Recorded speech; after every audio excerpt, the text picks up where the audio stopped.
Yo, how's it going? Good. How are you? I'm great. I'm Oh blessed. my gosh. Thank you so much for taking the time. I know you stay super busy, so it really means a lot that you came on here to talk to us about mental health, about your music, and about your sobriety journey. No doubt, man. Y'all talk my kind of language, so I'm honored to be here. Love it. That's what I love to hear. So I know, I want to be mindful of your time. So let's just jump right into it. We got a lot of fan questions. And so I'd love to just kind of go down the line and have this real talk conversation. So first off is what does mental health mean to you and how has that definition evolved over time? I think mental health, man, that's such a great question. I feel like to summarize it, it's probably curating the inner space, like in your mind, to in a way that's healthy. To where the voice that's in your inner dialogue is one that is building you up as opposed to tearing you down. um, Getting to places to where there's natural anxiety, natural fear, natural anger in life, but getting to a place where the irrational styles of fear and anger and negativity are being minimized, and there's the ultimate goal is peace in who we are without having to always perform or be doing amazing things, but just as we are. If you took everything away from us, there could be a sense of peace, a sense of meaning, a sense of purpose inside of us. And ultimately, we're not torturing ourselves, and there's not just a lot of banging and clanging going on the inside. Because I relate to that. My mental health journey has been a struggle and still can be at times, but I feel like it's been kind of like like a stock market graph. It's growing when you zoom out and look at it, but when you get close, there's ups, there's downs, but you're still kind of trending in a positive direction. So mental health is extremely important. I love that you mentioned that it is an ever evolving process. You don't just take care of your mental health and then you're done. There are dips. It ebbs and flows, and I think that's so important for folks to understand that it's a journey, it's a process, and not to get down on yourself if you do end up having a bad day or a bad week or what's um, was there a specific moment when you realized you needed to prioritize your mental health? You've had such a journey. And so I'm really curious if there was a moment where you realized I need to take a step back. Um, I kind of say I had to get parked in life. I didn't really choose to take that step back. It was like, the forces in my life, which I call God, other people call them different things, forced me to step back.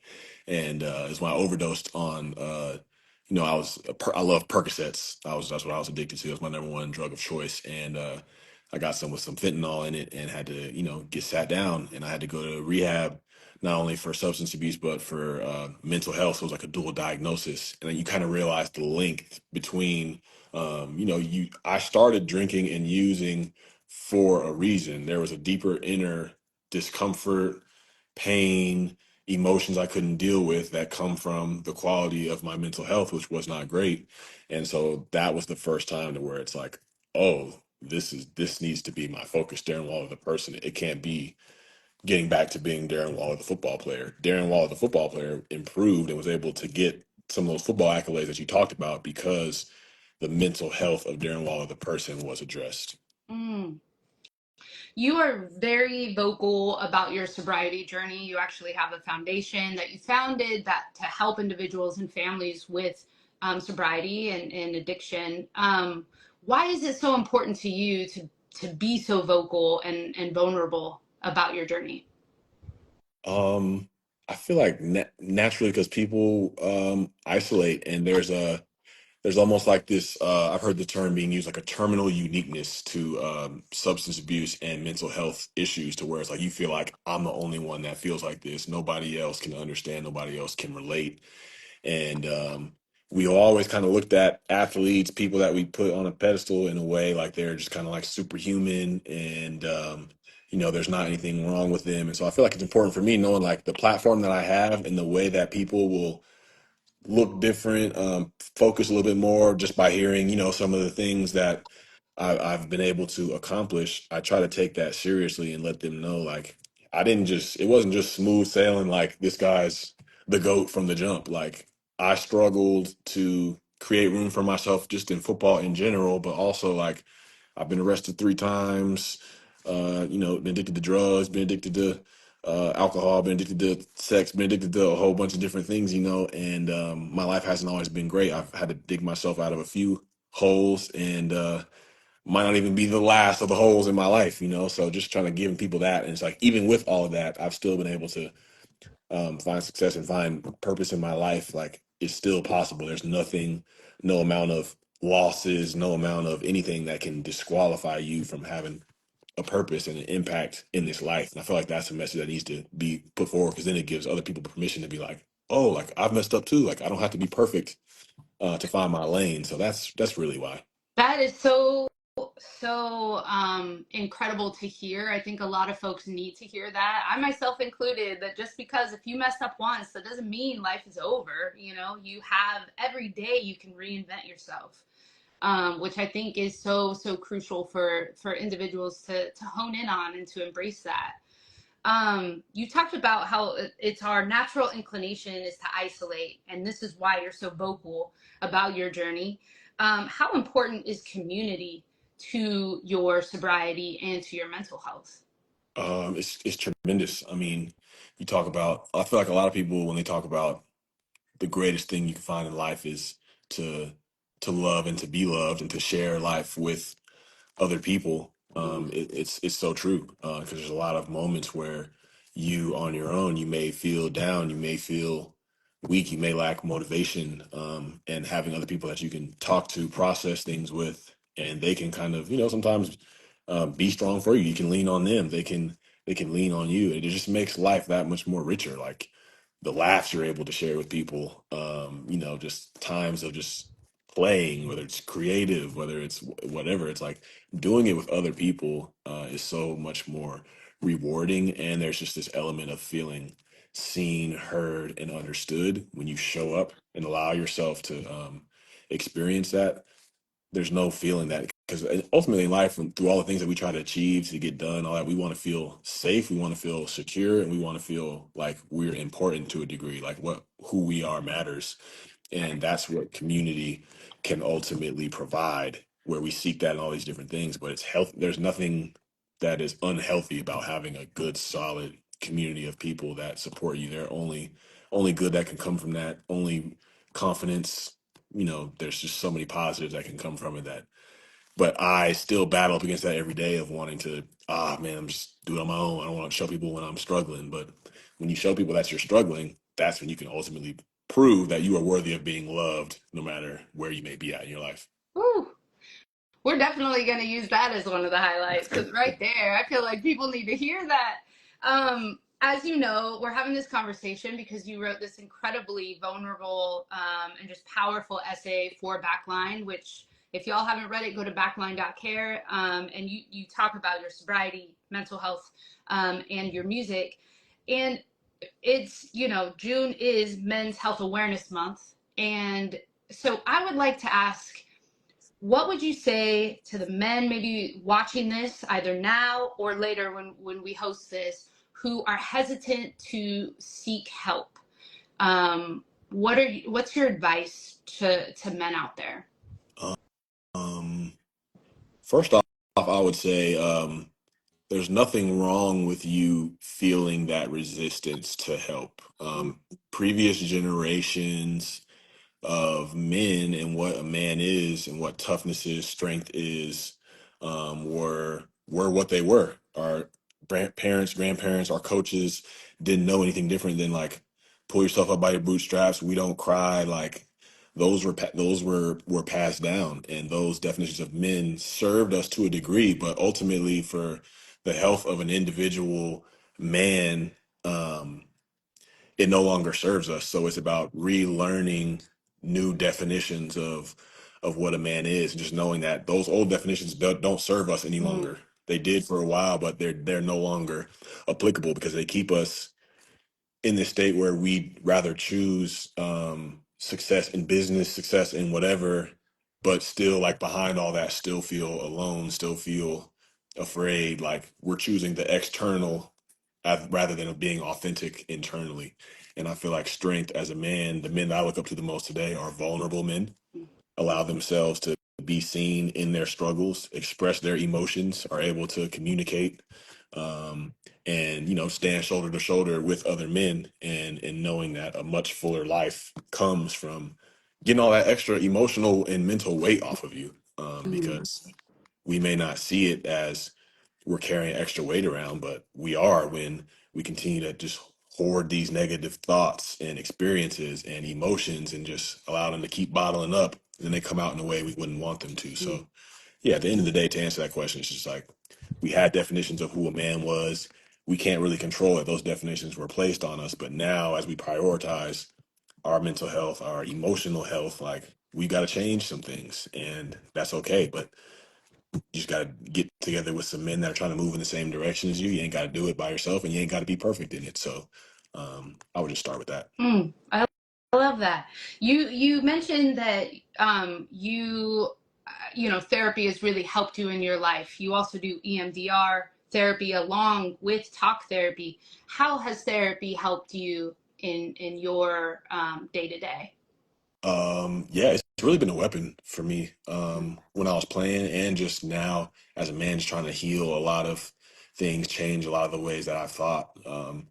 It provides a source and an outlet for at least one day out of the week. I do therapy twice a week, where you can pour out everything it is that you're thinking, feeling, whatever it may be, and you have a place where they are legally bound to not be able to judge you or go just tweet out your therapy session. Like it's a safe space, and in that you can learn how to communicate. You can learn how to express those things, and have somebody there to help you put these puzzle pieces together. They're not taking away, like, and making decisions in your life for you. They're empowering you to have more positive reactions and responses to the difficulties and challenges that life is throwing at you. And we all have these challenges through our job, through our family, through our relationships, whatever it may be. Life is never free of challenge. And I think therapy has been the best way for me to reframe my perspectives toward these challenges, change the belief system that I have in my head, and yeah, to just constantly get that gunk out. Just Mm, it's a positive flushing of everything that I want to kind of bottle up. I can get it all out in that session, and so I think there's so many benefits to it. love that. So what do you do in your day to day? What are some practices that help ground you, help with your mental health? How do you prioritize your mental health? Absolutely. It's meditating multiple times a day. I like to have it morning and evening, Mm, and also find pockets in the afternoon where I can pause and get 20 breaths in or whatever it may be. But definitely having that practice to ground me in the moment. Journaling is really important for me. Writing things out, whether it be keeping a gratitude list, just reflecting on my day, what went well in my day, where could I have been better in my day.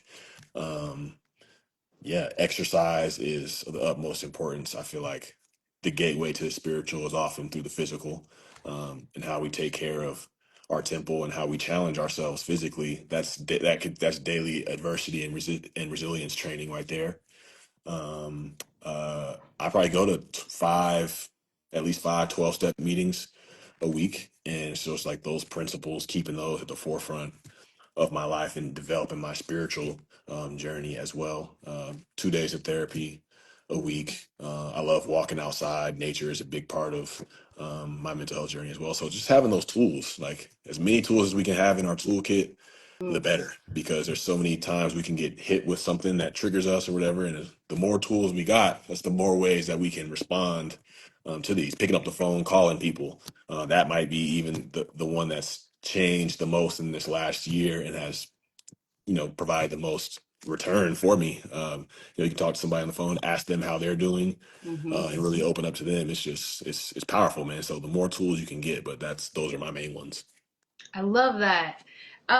So identity, your identity has shifted a lot with a lot of the various changes in your life. How has your identity changed since getting sober, since leaving the NFL, and since really like thriving in the music industry?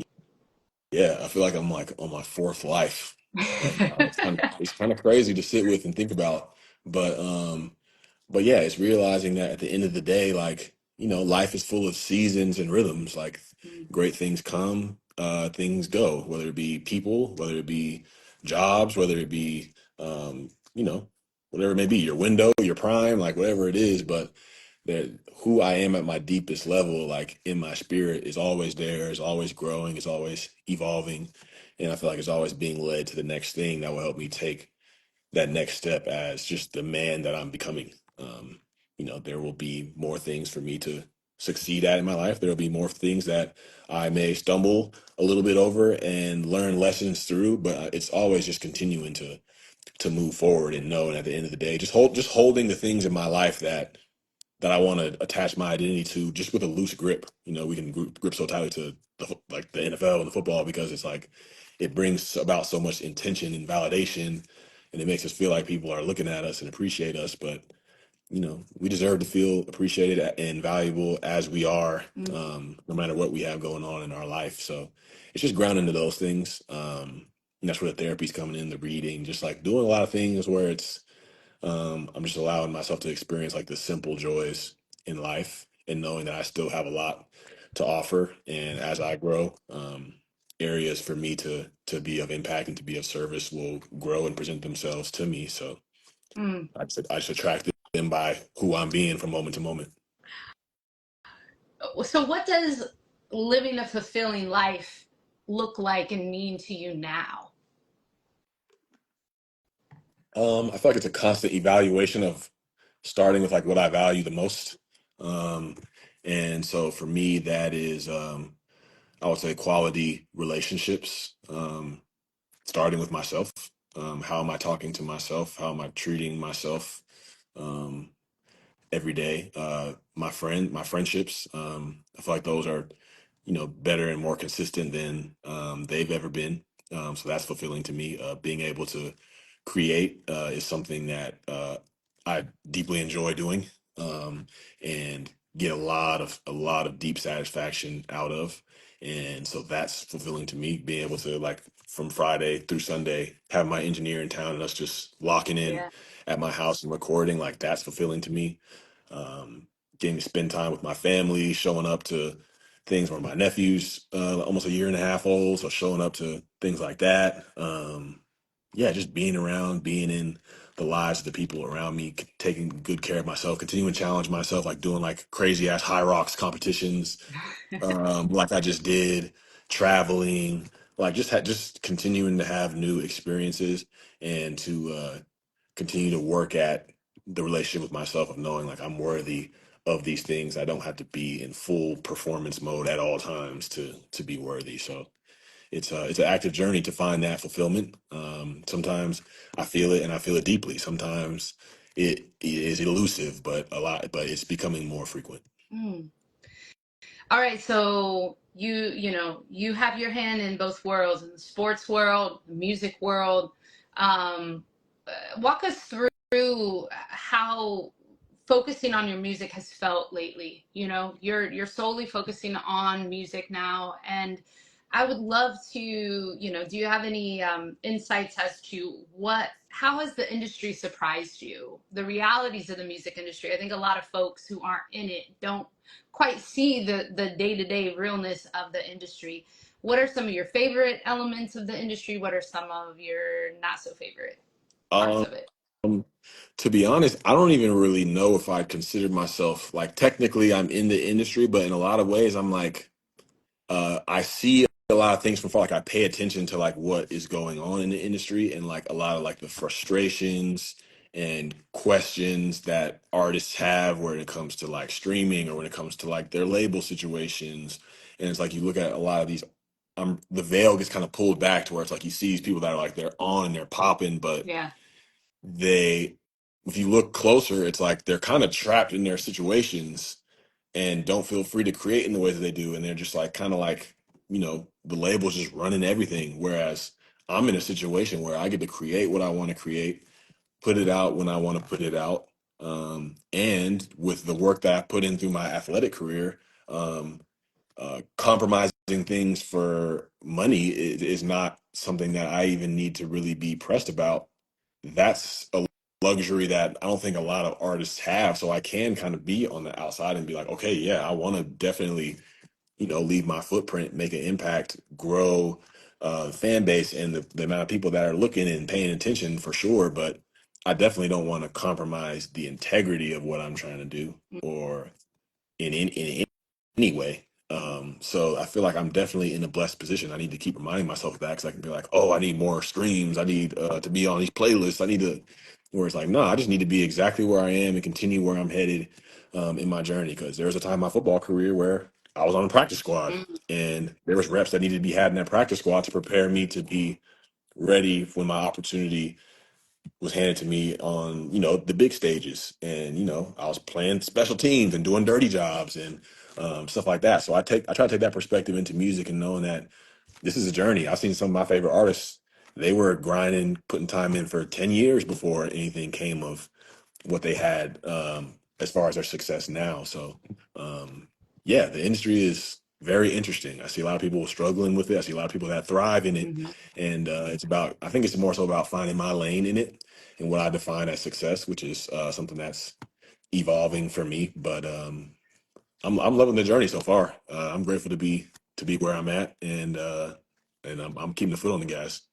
Do you ever deal with imposter syndrome? And if Oh yeah, so, how do you work through it? How do you talk yourself through those thoughts? yeah. I mean, I dealt with. I mean, I was the best at my position in the league, and there was a time where like I came off of a 200-yard game, which is like one of the, like you. It doesn't get much more dominant for a pass catcher in an NFL game than having 200 yards in a game.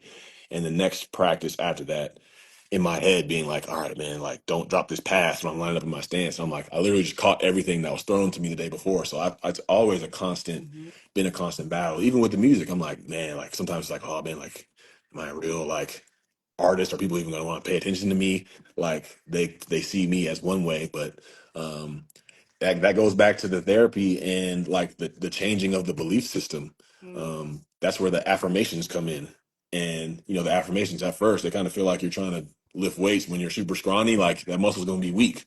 But you do it long enough over time, that muscle starts to get a few more fibers and get a little bit stronger. And I feel like I'm finally finding that strength to where it's like when I have like that imposter syndrome thought, there are positive beliefs that not only that do I rehearse, but I feel like I believe now, and I've been backed by the action and the growth that I feel like I have in my music to just be like, you know what, it ain't got to be make or break right now. All I got to do is just be present to this song that I'm making, to this line that I'm writing, to this beat that I'm making, to like whatever it is. Just like let me put myself back in the moment because a lot of my imposter syndrome comes from trying to make something in the future happen or Yep. worrying about something in the past that's already happened. So, which is difficult. It's difficult to get out of that imposter syndrome space. A lot of times, I just feel like I'm just getting choked out by it. But now through some of those things I mentioned before, through like just getting more and more grounded, days, weeks, years of repetition in these tools in my mental health toolkit, they really help me on those days when I do feel like an imposter.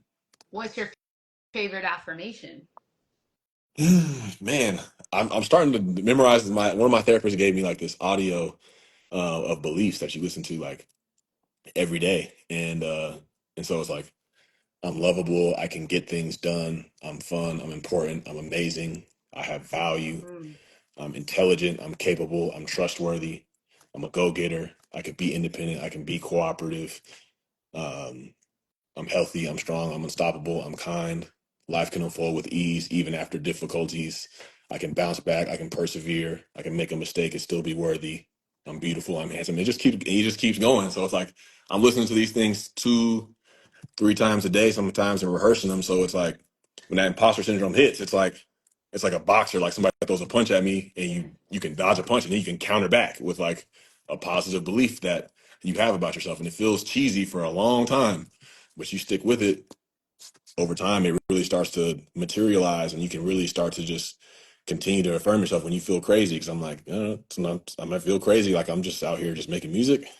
I don't know, but I'm sure a lot of my favorite artists have felt that way Yeah. at times too. And you got to continue to just push through because a lot of people will, put the brakes on when they have thoughts like that. And it's like, nah, that's even more reason for you to keep Mm. going. Mm. I think that's a perfect place to stop. I really want to thank you so much for taking the time to speak to Backline. We are big fans of yours over here, and it really means so much to have you so open about your mental health and your sobriety journey, and all of the many feelings that come with making music. Like I think it's really going to help a lot of folks. So just really want to thank you for your time. Yeah, no, I appreciate you guys having me. Like I said, this is I'm inspired by conversations like these. I appreciate you guys having these type of conversations through your platform and caring about the mental health of the artist, the fan, whoever the person may be. That's important work. So salute you guys and wish you guys nothing but the best. Uh, Thank you so much, Darren. And also, y'all, for if you're watching, go to backline.care and read Darren's essay on sobriety, mental health, and music. Darren, have a great day. Rest of the day. All right, you as well. Appreciate you. Bye. See you.